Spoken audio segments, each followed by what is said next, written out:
Well, welcome back to the Awakening Potential Show. It's your gateway to the extraordinary. I'm your host, Karen Rudolf, and I'm here to support you in stepping into your sassy confidence, your classy wisdom, and your bold, badassy brilliance.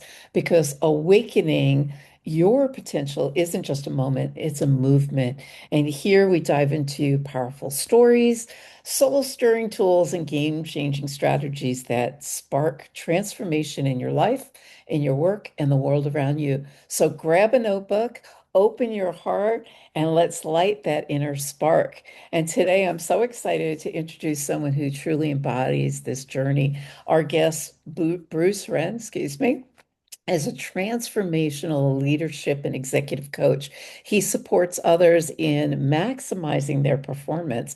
And that's why he has become an award-winning executive coach, keynote speaker, and author of the Bruce Squared System, a framework for principled. We'll talk about that one in a minute. It got me curious. Uh, a framework for principled transformational leadership. Welcome, Bruce, to the Awakening Potential Show. It's great to have you here. Hi, Karen. How are you? I'm doing awesome. And yourself? A little sassy. It's a little early for bad assy for me, but I'm working on it. I'll work up to it. I'll get there. We'll work up to it by the time it's over. Absolutely, Have some more but coffee. absolutely. But yeah, I'm excited to be on. I sincerely appreciate the opportunity to come in and share Excellent. my thoughts with you and have a dialogue. And Yeah, it's early in the new year. We're all looking to be a better our better you. That sort of thing. And absolutely. my book is just coming out right now, so it's perfectly timed with the theme of the show, which is about maximizing our own potential. Oprah Winfrey once said, "You are not your circumstances; you are your potential." So Absolutely. ultimately, that's what it's all about, in my estimation. And my book's very similar with that theme. I love it. But before you get to the book, got Yeah. to the book, and got to writing it and becoming an executive coach and all of those good things, I love to go back in time with people who I interview. And one of the things I've noticed is people who are really living on purpose and living their passion and what they're all, there's something in their childhood that sparked it. Is there something that right off the top of your head, you can think about like where were you years ago as a kid that might align with where you're at now? Yeah, great question. When I was a kid, I played sports. Baseball was my favorite sport, but I played, all the primary American sports at that time. And then as I got into high school, I ended up working my way onto the speech and debate program. And it was a lot like sports, but I really equate it more to intellectual athletics and having a chance to have competitions and stuff. And I Mm, went from somebody who was primarily really a jock, and that was my thing, to really getting into forensics and the back and forth of speech and debate. So I went on to do that, and made the nationals a few different times and had a chance to compete in college. I also competed, as one of the one of the key national programs in the country, and also I had a chance to coach part time with students who were in high school and continued to coach after that. Ultimately, leading to having one of the top programs in the Pacific Northwest at Beaverton High School, and coached a national champion there as well as a very successful team. So that really turned the dial for me. And all of it was really leadership adjacent. And it really taught me about the importance of coaching. Coaching is, if anyone's a parent who's listening or watching more accurately, coaching is very similar to parenting. Obviously, with parenting, you don't have to live with it. You have to live with it the rest of your life. So you better get it right. So from that perspective, it's important that keep working through everything to maximize everybody's performance. But that's really what got me into coaching, was having a chance to coach students as well as some athletic teams. I did that as well. But I really enjoyed coaching. Coaching is a selfless act. You have to be able to appreciate and enjoy someone else achieving success. And I think absolutely. that there's something pure about that, which really speaks to me and always has, and led to me where I am today, where it's become my primary role is to help others be the best they can be. So Absolutely, absolutely. So well, obviously brought you full circle forward. Did you back then in the day have your own coach or somebody coaching you? yes, I think everybody, certainly, my speech and debate program. I went to San Barlow High School in Gresham, Oregon, which is a suburb of Portland. And my coach and I became quite close. Wayne Guessford, who it's coincidentally you mentioned him because next month is I'm going to be doing a special event where we come in and some of the coaching legends of the state of Oregon come in and we critique events as judges they're going to have with some of the modern students. We're going to do it online, which you couldn't have back in the day when I was competing. And Right. they were pursuing me to do it, and I'd been very busy or whatever else. And then they came through with the roster, and they had landed, Wayne, who was a mentor of mine. And I came back to the guy who's organizing the event, and I said, "That's all you had to say. My mentor is there. I'll be there. You put everything. And I participated with them before and done some stuff with them. But certainly when you have somebody who's enabled you to achieve success and did it selflessly, where they sacrificed for themselves for you to be good, Yeah. that's the kind of thing that lives with you forever, and you need to pay it forward. And that's what I try and do. I love that you said that. I love that you said that, Bruce, because I've always had mentors and coaches, and I Yeah, am a firm believer I like to call it the wind beneath my wings, and I that I love it. what I bring to relationships as well, all relationships, because I believe that we all lift each other, and we don't know what we don't know until we learn it, right? And Yeah, so, I mean, yeah, there was a time in my life, and I don't know where you're out with it. I mean, obviously, being a sport, I'm not a jock. Never yeah, was. I didn't do anything for my parents. I didn't grow yeah. up with it. So for me, I had a coach for a trainer at the gym. I had a coach for my business. I had five coaches at one time. People thought I was crazy. And I'm like, no, because I'm just starting out. I don't know when I really want to take myself further into the becomingness of who I really want to become. And now I actually have two coaches at this point in time, and I really believe in coaching. And as you said, they become mentors. My one coach mentor in the spiritual realm, my spiritual advisor, not Uh, advisor, spiritual mentor is sure. 87 years old. And she's like family now. And it doesn't go away. We're still Yeah, in touch. The only difference now, and I don't know if this has been an experience for you or not, sure. but I find as I've learned, it's like the student meets the teacher, and then all of a sudden it's one of these numbers where, you're giving and receiving, and I'm teaching her things now that she never knew, and the conversations are off the chain. Has that been an experience that you've had at this point? Oh yeah, I mean Wayne. I when I competed at San Barlow, I did it obviously as a student, and we were very fortunate to be very successful and do a Yeah, lot of cool things. But interestingly, when I became a coach later on of a team at Beaverton, we became notable. He was still coaching my old high school program, and we really right. got a chance to have conversations at a different level, which is what I think you're referring to. And Yeah, and that's really it really was the full maturation process that I had been through that brought me to that point. And so certainly someone I have a lot of love for and the mentoring. But one of the things that's been eye-opening to me is I've gotten into the coaching business, and I had done coaching for years prior. yeah, In the learning and development side with executives throughout the organization, running learning and development for one of the largest entertainment companies in the world for about half of my career path as VP internationally of that function. I'd always worked in the coaching realm, but notably the last few years when I've opened my own business with it and really taken it to my own private practice to bring it to other people, the higher up the more people you meet of high levels of authority. John Maxwell, who I know well, a prolific leadership author, that I've known for 20 years, and other folks who are very notable names, and I'm not going to call them out by mentioning them, but yeah. without exception, they all have coaches. A lot of times, certainly John is no exception to this. They have spiritual relationships, that also help drive that. But there's other people outside of the spirituality they work with to try and maximize their success. Okay. So even though they're doing coaching, and the assumption would be that they wouldn't necessarily need that, the reality is they want that They because it want makes it. them a better them. And that's really what Exactly. it's all Yeah. about. And that was eye-opening to me because I had misunderstood. I figured all these big names that people pay a lot of money to go see and play, stadium style, groups and that sort of thing, almost tour like a rock band to an extent. They Right. always have people they rely upon who are coaching them. And that's really, that was, for me, it was eye opening that it made me say, okay, that's important because they're constantly learning. And in life, that's really what success is all about. None of us have it all figured out, even the most successful people. I worked in entertainment for a number of years and interviewed and talked to hundreds of stars. I've interviewed Tom Cruise, for example, and other people, that I had a chance to meet a lot of entertainment names. And I'm not going to name drop a million of them. Tom comes to mind because he's kind of the quintessential American movie star, today. And all of them have an entourage around them who are constantly informing them and working with them and hopefully giving them the information they need and not just being yes people. People who make Exactly. them a better them, keep them on schedule, but also on point and on message. That coaching is very, very important. And we all rely upon that. And it's very similar when you think about it to the family dynamics.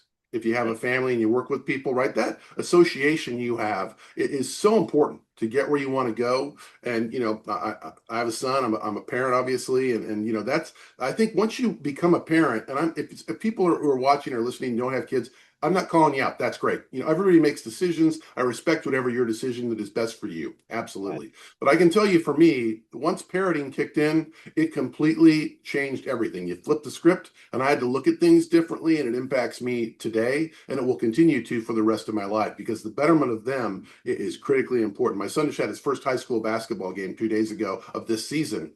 And I called him right after the game to see how it went because we were in different cities. And that sort of thing is the type of association that you never want to see go away because it's so critically important because they'll pay it forward to their children if they decide to have kids down the road. Exactly, exactly. And I have three of my own, so I tell you, it definitely It does. changed things for me. And I Yeah, think part of the reason as a parent, and thank you for bringing that up, because part of the reason as a parent, it inspired me to step up into my best self because yeah, I didn't even think about it. I mean, I went through a divorce yeah, and while I was going through it, it was like pity party, woe was me, da da da da. Da. And then I had to stop and like pause and say, wait a second. I've got three small children and I'm their first mentor, I'm their first teacher. Who am I being and what am I demonstrating to them and modeling for them? And it was like all of a sudden a switch flipped in me. And that's when I started stepping into looking for support to communication, right? That was key for me. yeah, I had to go to court. I want to know how to communicate, right? And I yeah. promised myself I would never be out of communication again with anybody, but it supported me in that parental role Yep. as well. I didn't know how to communicate to my kids. It was just like wah wah wah wah wah wah. Wah. Yeah, I Oh, still you battle with hit that. me. Yeah, I still battle with that myself. I went through a divorce as well, but it's turned out quite amicably. We get along extremely well, or arguably better today than we did before, when we were dating. So, my son and I have become even closer after it. I kind of decided shortly after the divorce, because the divorce was finalized during COVID, and that was such an isolating time for all of us.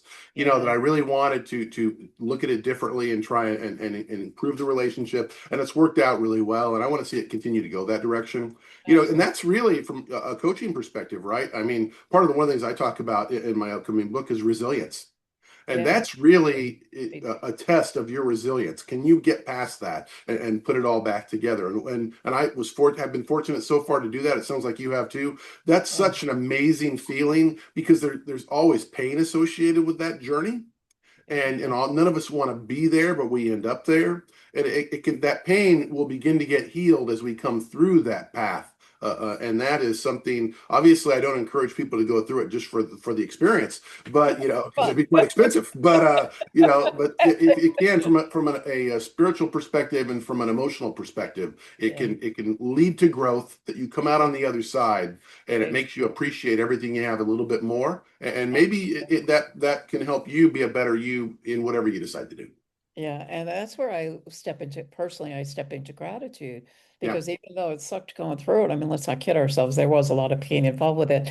I became a better person because I chose to become a better person, number yep, one.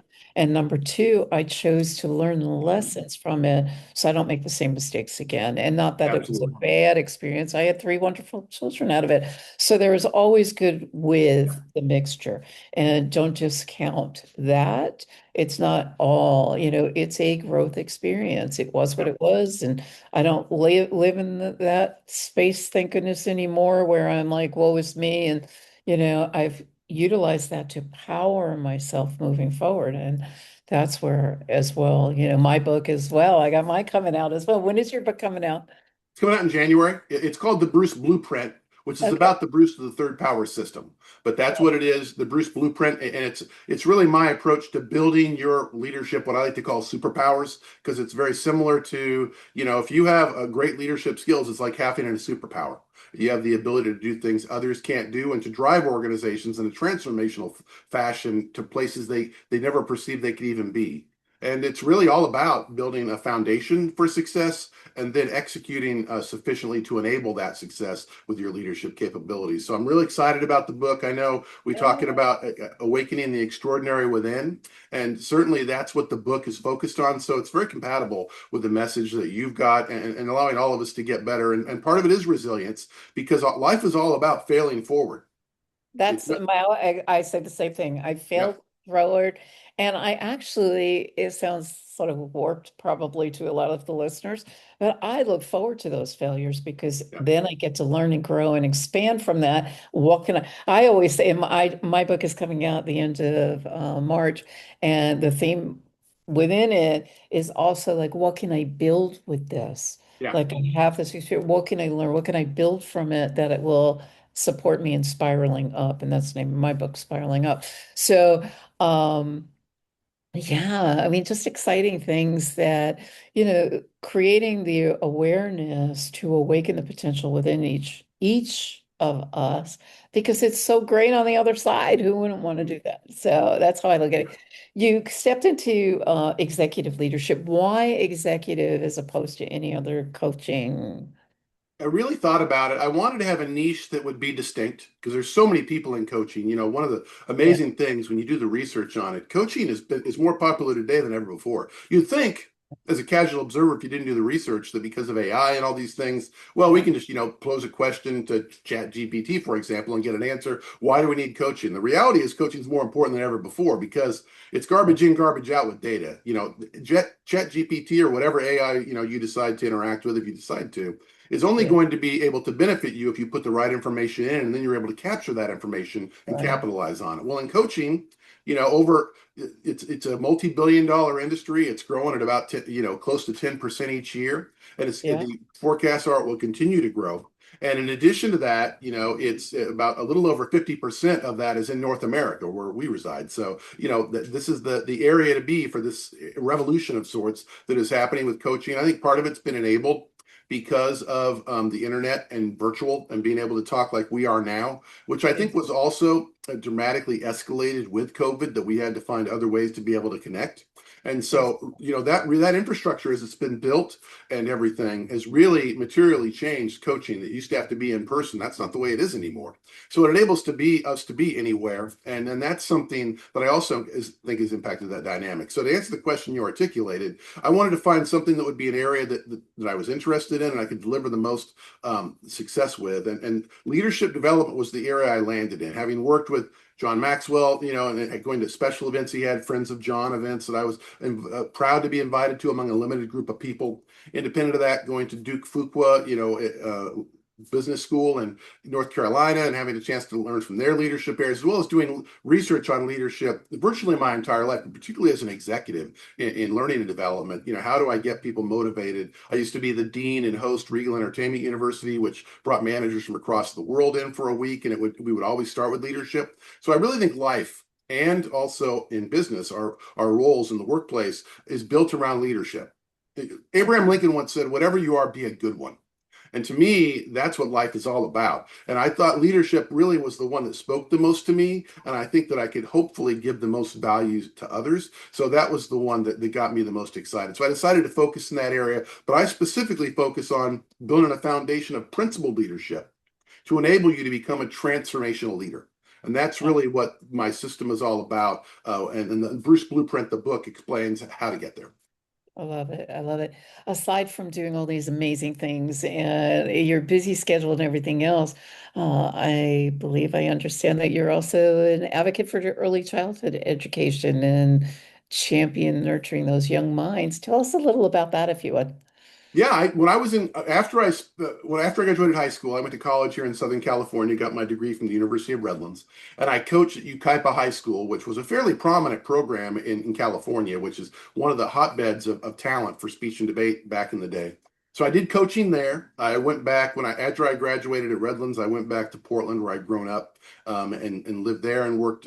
Started my professional career path. But I always had myself. I had a foot a toe in the pool for speech and debate coaching. And originally I was an assistant for my coach Wayne Guessford at San Barlow High School for a number of years. Then after doing that for a little while I was starting my professional career path in the entertainment industry, I still had a part-time position, there, and then ultimately took on the job at Beaverton High School, which is one of the stronger programs in the Pacific Northwest historically.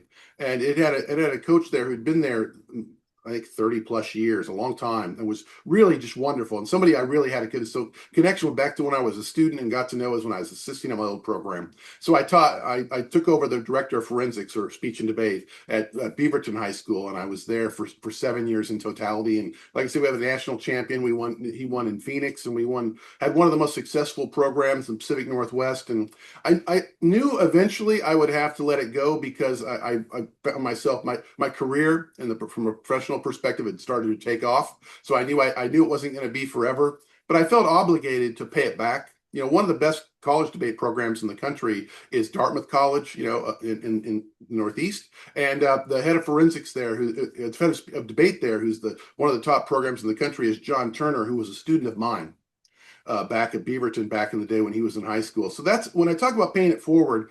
I can say definitively that I impacted people in a positive way that I stay in touch with each day. And one of the people who became one of the most prominent individuals at the collegiate level is somebody that I helped birth into that sort of opportunity and mentor. So that's the type of thing I talk about it a little in the book, but I do all the time when I do keynotes and stuff. I believe in the concept of fingerprints.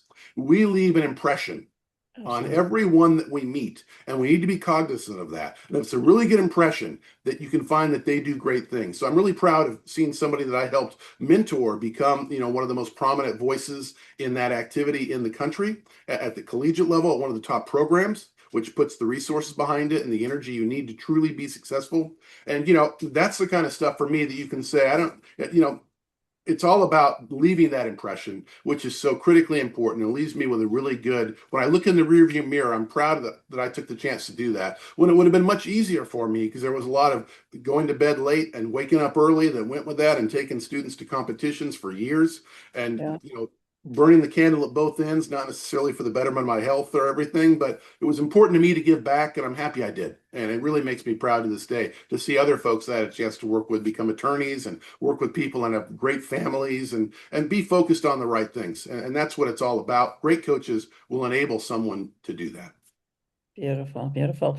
And just let's take it aside for a second Yeah. because I know you and I had talked about you have a gift for the listening audience, which will be all of Bruce's contact information, his website, everything contact to get in touch with him will be in the show notes. But what is that special something you have for the listening audience today? Well, I have two things. First, I'd love to get to know anyone who just has an interest, just a conversation about where they're headed and what the objectives they want to achieve. So they can visit brucewren.com, real simple, and my website, and set up a consultation with me for free, and we can talk about things. But independent of business, I also, for anyone who contacts me, via the website, there's a way to leave a message. I'll be happy to send my top 10 lessons in leadership, which is based upon my work with the Bruce Blueprint, and which is focused on the BRUC is branding, resilience, understanding, and communication, all of Yeah. which has to be grounded in integrity and in vision. And then once you have that base, like the legs to a chair, E to the third power is about truly excelling as a leader. And that means being successful in execution, engagement, capturing people's hearts and minds, and then finally empowerment, which is the point at which leadership multiplies. And so that's the final step. And if you do all of those things together, you set a base of principled leadership, which will enable you to become a transformational leader. Love it. Thank you for that. And again, all of Bruce's information will be in the show notes, so definitely reach out to him. Yeah, for Uh, sure. Getting it back, what is that one pivotal moment that awakened your potential? Boy, that is a great question. Um, I would say when I was a little league player in baseball, we had an all-star team I was really, really wanted to make.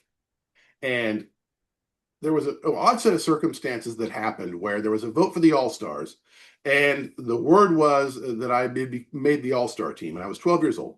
And to me, that was the most important thing I could ever achieve at 12 years old. And so anyway, some weird thing happened where one of the coaches who was in the program had written down all the all stars, and so they had the names there, and people saw it. So people Right. know who made the team and didn't, and I had made the team. So anyway, because word got out as to who had made this exclusive team, the coaches decided they felt bad about that, so they decided to re-vote on the All-Star team because the results had got out early and they weren't supposed to. Well, when they re-voted, I didn't make the team. So when the information came out, I was literally devastated because to me it was everything that I wanted to do. And I think that coaches must have felt like they needed to vote for different people, just so it wasn't the list you saw wasn't necessarily the names. And it took me a little while to get over that. But this is an example of failing forward and resilience. I had to learn from that age that, life isn't all about the validation you get from other people around you necessarily. It's about the self-confidence you have. And it's also about when the results don't turn out the way you want them to, how do you deal with that to enable you to be successful? And we get in life now, when you look at so many great leaders, Steve Jobs, what he did at Apple, for et cetera, for example, and so many other folks who are successful leaders failed early in their life. And it enabled them to become successful down the road, which really demonstrates the importance of resilience and failing forward. So that would probably be the most pivotal impact upon me, the dealing with something that was really very small as far as the ultimate importance of things, had a material impact on me because it was important to me. So that when I talk about failing forward, and everyone's got those examples of where they failed to be a success and they had to deal with that. And it's how you deal with that with grace and with professionalism. And if you do it right, it can make you a little badassy on the other end, or you'll be better at what you do. So that's what it's all about. Exactly.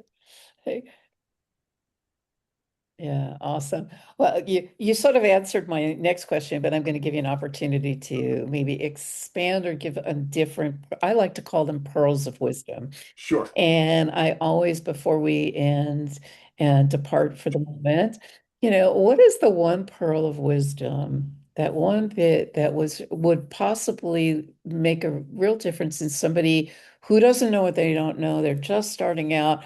They're one of our listeners that wants to awaken the potential within them. What would be that pearl that you want to leave them with today? Great question, Karen. Keep it simple. And I'll give you an illustration of this in coaching world.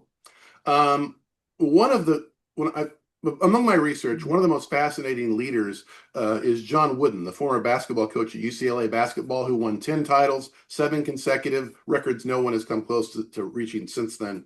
Somebody who was amazingly knowledgeable and also was great about communicating message in understandable ways. So, hurry but don't rush is one of the things that he would say. A failure to plan is a plan for failure. And there's literally dozens and dozens of other quotes that he has that make sense, and they're very quick. There's usually a sentence long, but they bring home a message.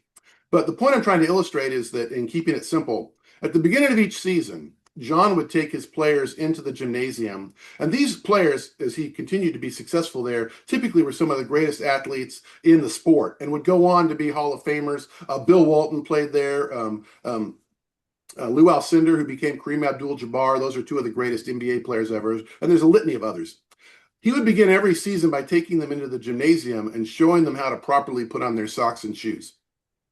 Because what he would say is that if we don't put our socks and shoes on properly, we're going to get blisters on our feet, and we're not going to play to our full potential.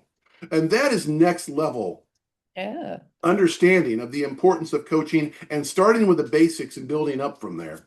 One of the things I noticed working with executives from a variety of industries, but also when I was on the commercial side working as an executive for corporations, that oftentimes the higher up in authority we perceive they don't need training or coaching necessarily, and the reality is the most successful ones always are looking for more training, and most of the time they have outside coaching or sometimes coaching internally that they can rely upon to maximize their success. So my point is that regardless how successful you think you've become, don't lose the connection with your coaching, because you'll find if you really want to be more successful, that coaching is the secret sauce to enable you to get where you want to go. Love it. Thank you. Bruce, thank you so much for your time and joining me today. I know we've attempted to connect a few times, but I'm really grateful because I know you're so busy and it means a lot to certainly myself, and I'm trusting my listening audience. So thank you for being here. Yeah, absolutely. It's been a true pleasure. I encourage people to get a hold of me at brucewren.com, or I'm on LinkedIn. So definitely reach out. I'd love to meet some new people. And I wanted to say before I leave, good luck with your book. I really hope things go well for you. I've enjoyed getting to know you, and I like the energy and the positivity you bring. It's infectious, and that's the people I like to connect with the most. And so I've definitely been delighted to get to know you, and great success moving forward. And I'm sure we'll talk again at some point. Yeah, I would love it very much so. Yeah, thank you for sharing your journey and your insights with us for sure. Your story is such a great reminder that transformation begins the moment we become aware and continues with those brave, badassy steps we choose to take. So, Absolutely. to our listening audience, remember the bridge from ordinary to extraordinary is built with small steps of change and big leaps of faith. You are more powerful than you know. Keep showing up, keep rising, and awaken your potential. If today's episode sparked something within you, feel free to reach out to either one of us. You'll certainly get me answering. I'm sure Bruce would be grateful to respond in kind as well. I can't speak for him, but I'm sure it will be most beneficial if you do. So, till then, stay inspired and drop a note, create the word awaken in the chat, and I'll be the one to respond to it. But thank you for listening, and until next week, make it a fabulous day. Bye for now.